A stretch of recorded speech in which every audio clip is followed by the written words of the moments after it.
break before some games, dude. A little Yeah. little time before they get started. So what you doing 5 with your free days? time?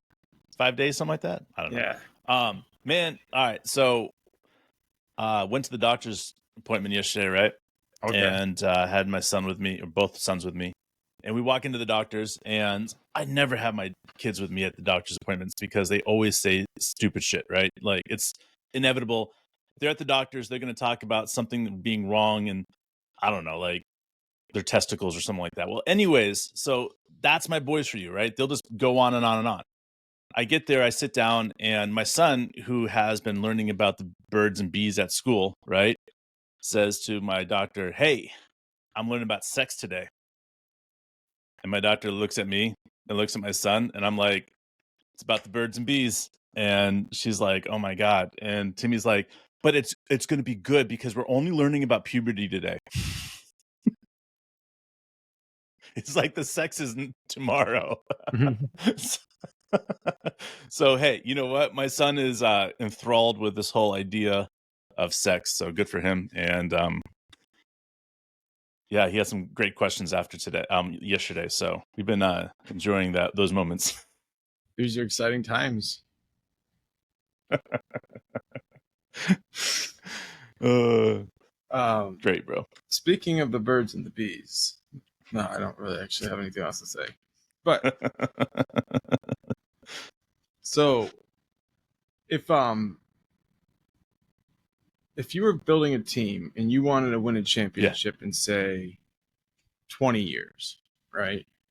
Yeah. Start stacking up picks as far as you could.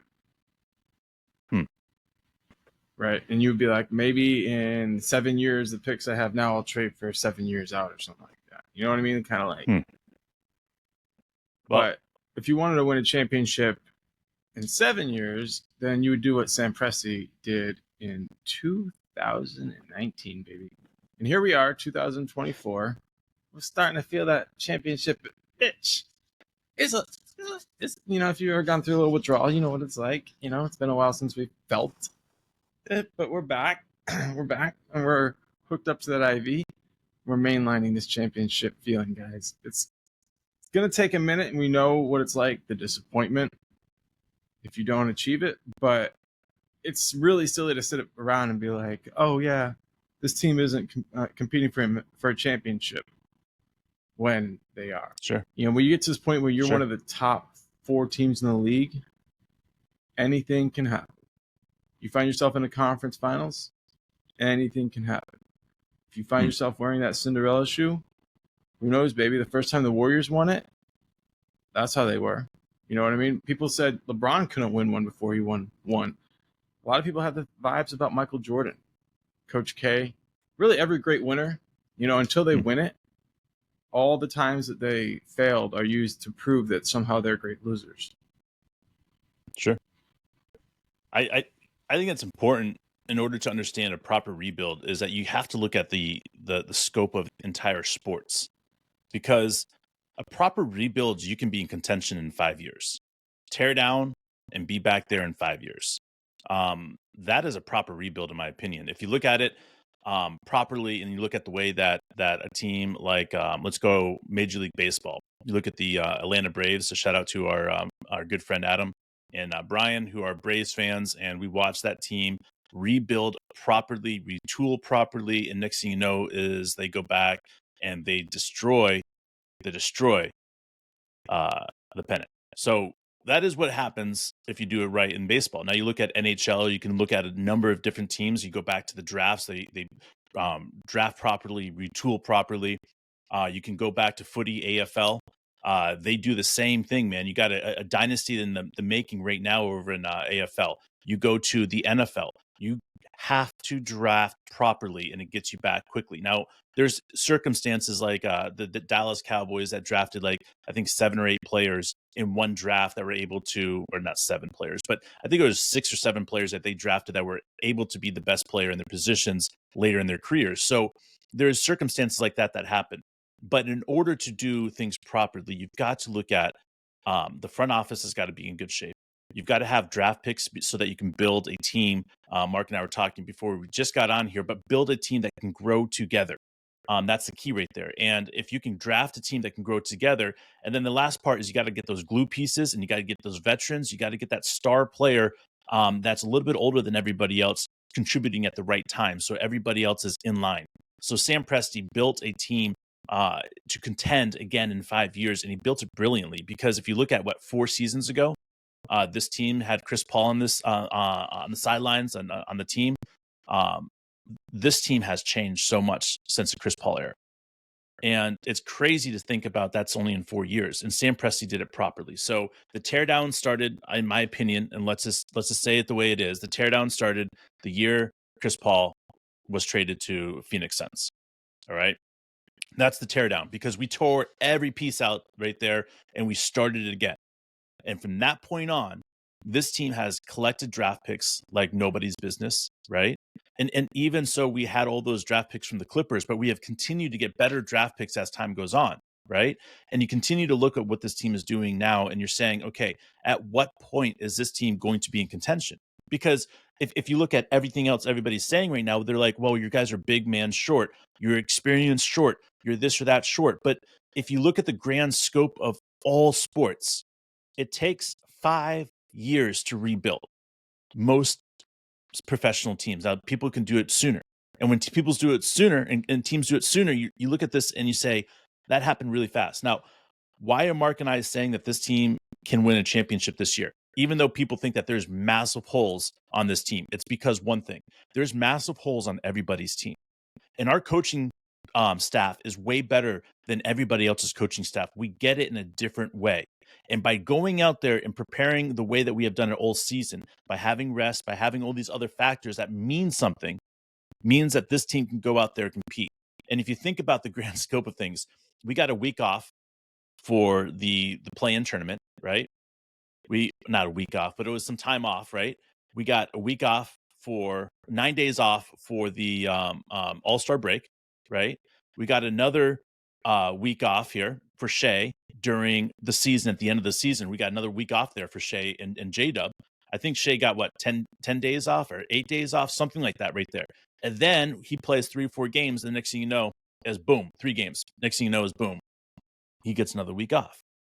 Rest is continuously something that we've done and put above everything else. And the times that you've seen Shea miss a game, it's always been like he's missed one game, but he's gotten 5 or 6 days off because of that one missed game. And that's where it just keeps going back to me, and why I keep on saying it over and over again, is when you're looking at this team and you're looking at the where this team is going, the rebuild was done properly. We have the tools to do some serious damage in the West. And now we're sitting in a position where I think this team is one of the best teams that have gone to the playoffs in a long time. And I think the proof is right in the pudding. And I don't think we have to explain it in any other sense of saying that this team could beat the 2016 Thunder team. And the reason that we could beat the Thunder team is because this team covers the Thunder's weaknesses on the 2016 like a glove. They would pick that team apart like it was nobody's fucking business every single time, because it doesn't matter, man. What was the biggest weakness in that team right there? Is their shooting and guarding the shooters, right? It was always the issue. Like Cephalosius looked like a superstar out there playing defense, bro, and he couldn't make it in the league anywhere else. But he looked like a superstar out there in the league for us. Andre Robinson looked like a fucking superstar on defense out there because our team was so poor at defense. You take into context what this team can do right here. And yes, that team in 2016, man, they could score like nobody's business. But you're looking at what this team is capable of doing and the weaknesses that we see in this team. And you're like, okay, defensive rebounding. Okay, I hear you. I understand that you're saying defensive rebounding is a weakness. But what are you guys going to do? Are you seriously talking about putting Andre Drummond out there? Wake up, motherfuckers. He slows our offense down so much. It would be sick. It would be disgusting to watch that team. You cannot put somebody that's going to slow down an offense out there and say, you know what, but he's good at getting defensive rebounds. Listen, our team spreads it out like nobody's business, okay? Other teams try to spread it out like us. And yes, that means that we get in bad positions, and that's okay for defensive rebounds. And they give offensive rebounds up. That's okay. I'm okay with giving 10 points a game up for that. What I'm not okay is giving up stupid buckets because we have somebody out there that's so fucking slow that you put them on the switch. Next thing you know is they've given up 20 points on defense. Okay? That's what would happen if we had a big traditional man out there, guys. You got to look at it like this. We have a team that's designed to fucking run. Play defense, fucking run. Play offense, fucking run. You put a slow motherfucker out there, and guess what happens to the whole motherfucking team? It goes, right, guys? No. We got to go out there and we got to continue doing what we're doing. And that means that we have to get better on the defensive boards by ourselves. Anybody that says we should have got a big man instead of Gordon Hayward can go suck my fucking greasy balls, bro. Because you guys don't understand. Gordon Hayward is going to fucking destroy it, right? And then if you put a center out there instead of him, what? That center can play 5 minutes a game before he's just so out of way that we just got to pull him out of the game? No, guys, come on. And we're not giving up any of our draft capitals to go after Wes Welker or any of those motherfuckers for the Jazz, bro. Come on, guys. Wes Welker. There's a throw in there. Oh my god, dude. All right, there's a lot to unpack there, so I won't even try. I'm just sick of it, bro. I read our comments and I read other Thunder comments out there, bro, and it's just like, we should have got a big man. And I'm like sitting there going, but why? Gordon Hayward fits our team for the last 20 games of the season. Why would you fuck that up and go get a big man? It makes no sense. Like, you guys got to use common sense and look at this team and say, what's the biggest need for this team? It was a veteran presence that's been to the playoffs, right? Somebody that can handle a team that's a glue player, that can understand what it takes to be a championship caliber player. Gordon Hayward, welcome to Oklahoma City. And we should be so grateful that he's here because he could stay. Yeah, but that's not exactly like the Thunder fans we know, right? They like to bitch and moan. Tear it up on the Twitter sphere. But, whatever. They get loud. Dirty place. Yeah, they get really loud. And they like to be really critical. So, whatever. That's not really our thing, and we don't really do well when we focus too much on that. Obviously, Dave gets a little fired up when he reads that type of negativity, so we try to keep him away from it as much as possible. I'm 10 times worse, though, guys. Do not worry about that. I get pissed, man. But let's talk a little bit about like this concept, going back a bit, where we're talking about Presti, the rebuild, things like that. Like, I think when people look back, they'll always say like, well, Presti just, he nailed it. He got lucky with Shea is probably what those kind of the narrative eventually. But eventually they'll be like, he nailed the Chet draft pick. He nailed the J-Dub draft pick. He put the team together really good. Even guys like Giddey, that right now people are a little unsure of how high quality a pick that was, being somebody that conforms to the team, can contribute to our weaknesses. We can play off of his strengths and eventually can grow into the player that Dave and I believe he can be. That's the type of thing that, you look at, but you also look at a lot of that, basically all the players we saw go to the Hornets. And you can tell, like, there's an idea that Presti just never misses. But you look at that group of players, and I wouldn't say that it's full of misses, but I would say players who didn't reach their full potential within our system. But we see a group of players also who are going to probably contribute somewhere in the NBA, hopefully for their careers. But what I think, if you want to like kind of extrapolate the lessons here, it's not that you never miss. You know what I mean? Like, but what does happen is if you lean into drafting and getting draft picks and storing up those assets, right? And then you create an atmosphere with hard work and dedication to your craft at the center of it, right? And then you inject young talent, you'll let the cream rise to the top. You don't have to go 3 for 3 on MVPs like he did the first time to find yourself in contention. And that structure is something that I think is really kind of misunderstood. And a lot of teams will maybe do the Sam Hinkie tank. That was something that a lot of Thunder fans actually kind of wanted with this rebuild for some strange reason. It really wasn't an exciting time for the Sixers fans, so I'm not sure why the Thunder fans wanted it so bad. But you need the guardrails of professionals like George Hill, Al Horford, even Kenrich Williams. He was young, but he could provide that stability. Eventually, Shea took over that. It's one of those environments where you see it happens all the time in college hoops because they're always turning over talent every few years. But the senior passes it on to the older kids who are only sophomores, right? And then all of a sudden the young kids are now the leaders of the team, and they have to come in and they have to give that structure that represents the team. That's what it looks like with Shea and J-Dub, and that's why it's so fun. If you think about it, like Chris Paul went after that time with our team, who went to the Suns, and you look at like that, like I would say it was good. They had a good run, but it's difficult to force a team to come together. Coincidental, I can't say that word, but also I like to think whenever I think about the Suns, my favorite thing is when I think they won a game against the Mavericks, and then they were all like, "We're in the weights, we're lifting." Remember that series, Dave? They started posting pictures online, and they were all like buff, like, "Look at how good we look after games because we're lifting." Yep. And they went and lost the series. I think that's that round, or maybe they went on to the finals. I'm not sure, but somebody correct me, fill in the gaps. When did they lose the series where they were showing off that they were lifting as a team afterwards? I'm pretty sure Chris Paul was there for that round. No, dude,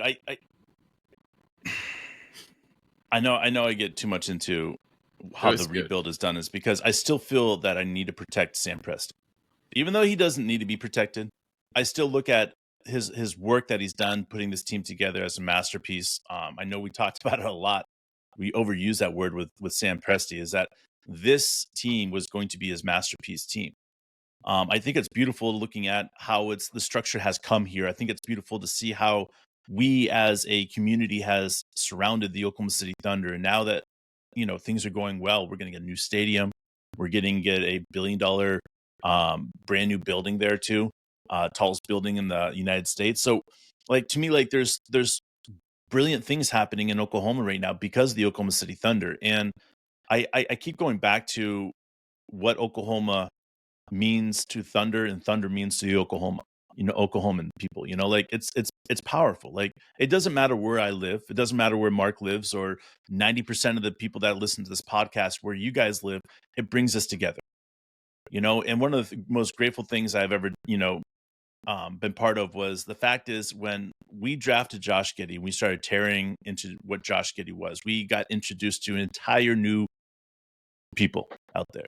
And I say new people, I'm talking, the Aussies, man. Like you guys have completely changed how Mark and I look at the game because you guys are like, hey, look at this clip of the AFL and footy and watch how Josh throws the ball like this. And like it changed everything and how we look at the games. And to me, like I get so excited because now we're walking into a playoff series and everybody knows that Josh Giddey plays different when a big game is on the line. And, people always say like, Big Shot Rob, you guys know who I'm talking about, Robert Ory. You got nicknames like that, I'm excited because playoff Josh, I know is going to be something different. And being able to be connected to so many Aussies now, like we're going to be able to share these moments together. And that's just one of the craziest, longest plane rides you can possibly take, by the way, to Australia. And I think it's incredible to be able to sit here and be able to say, I'm proud of this team. I'm proud of where this team has come. I'm proud of the people that we've collected along the way, and the group of people that we've been introduced to. And to me, like it's gravy on the fucking cake to be able to sit here and say we get to watch the Oklahoma City Thunder in the playoffs and compete for a championship, and knowing that we have hundreds and thousands of people all around the United States, all around the world that listen to this podcast and are going to be joining us through these games. And it's just fun. Yeah. At the beginning of the final game of regular season this year, J-Dub said, "Welcome back, Loud City." Welcome back. I mean, and I felt like he meant it. I feel like there was a legend of the Thunder being the loudest arena in the NBA, and it really hadn't been that way since, KD left, I'd say. We had moments when Paul George was there, but not really. We never had a good playoff run, so I mean, it wasn't there. But you sense it now. You sense that that's the right way to put it, man. Welcome back, Loud City. Here we go.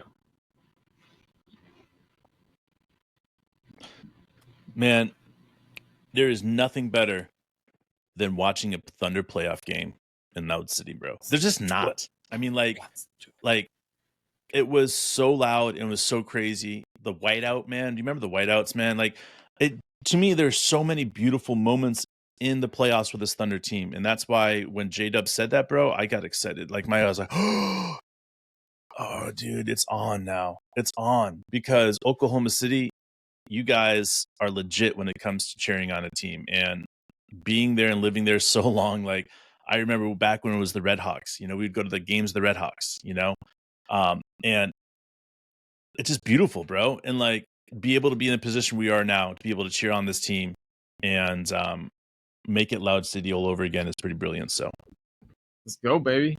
Welcome back.